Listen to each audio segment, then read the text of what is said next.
The first ever transgender conservative candidate is now concerned that her party is pushing hateful rhetoric that will make this country a dangerous place for the LGBTQ plus community. And she says that the new motions limiting trans rights will cause significant damage. Now, before going into the convention, Pierre Poilievre did say that it is his right as leader to pick and choose which policies he will actually implement in the election, but it is important to note that he didn't come out and speak against these policies. Specifically, with 69% of delegates voting in favor of a motion that bars children from gender-related, life-altering medicinal or surgical intervention. And they really want you to focus on the surgical part there, but most kids under the age of 18 who are trans don't get surgery. And the problem with life-altering medicinal interventions is that most things that they use, like puberty blockers, are not life-altering. They are very reversible. But they don't want you thinking about the nuance. They want you to think about protecting the children.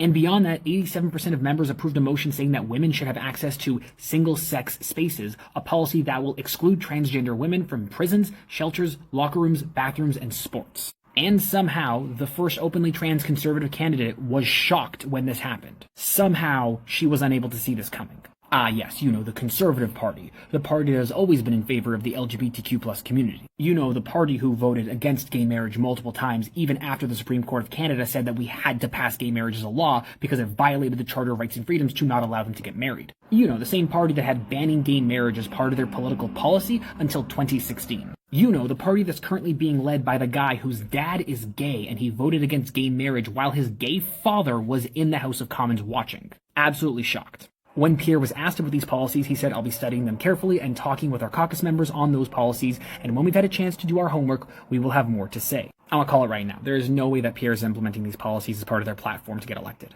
It will make them toxic in Ontario and Quebec. They will be unable to get the seats they need to form government. But the problem is that the fact that he has been silent so far on the anti-trans policies speaks volumes in itself. By ignoring these anti-trans policies, he is placating the far right, and just because he does not implement them as part of his election strategy does not mean that it does not embolden the anti-trans hate in our country. Hate crimes against the LGBTQ community keep going up, because hateful people feel emboldened by our political leaders who do not speak out against anti-trans and anti-LGBTQ policies. And go into the comment section of this video. There are going to be people down there calling me a groomer and calling me other sorts of crazy things. And honestly, when it comes to dealing with these anti-trans people, this is how I feel.